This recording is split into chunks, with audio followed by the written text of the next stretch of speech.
Hello guys, नमस्ते, प्रणाम। मैं अपने ब्लॉग में आप सभी का स्वागत करती हूँ। आपको एक प्यारा सा सुबह सुनाने जा रही हूँ। अगर अच्छा लगे तो लाइक, कमेंट, सब्सक्राइब ज़रूर करिएगा। सुबह तेरा हले पलंगिया सपना एक देखे सपने एक देखे नी हो सासू सपने के कर तू विचार सपने बड़ा सुंदर सपने बड़ा सुंदर हो हमारे तो भैले भतीजवा बड़ा सुंदर भतीजवा बड़ा सुंदर हो सासू हम तो बधैया लैके जाई भई बहुत निक लागई बहुत निक लागई हो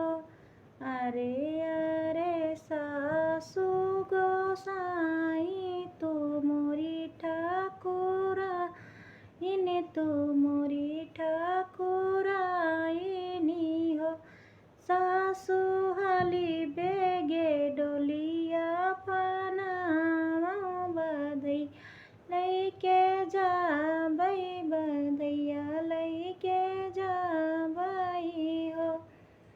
इतनी बचन सुनी सासू तो बहू से अरज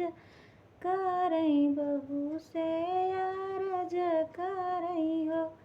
बहू बिन रे बुलाए जी न जायो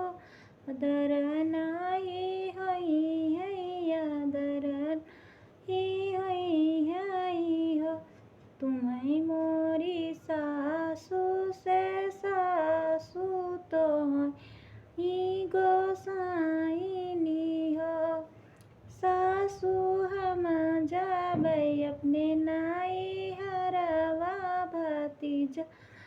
के जनमे भतीजवा के जनमे नी हो अरे अरे नरगे के नगर के कहारा तू धई धूपियावा तू धई धूपियावा हो कहरा हाली बेगे डोलिया पनावा बहू के पहुँचावा बहू के पहुँचावा हो एक बना गईले दूसरे बना गईले अरे तीसरे बना गईले नी हो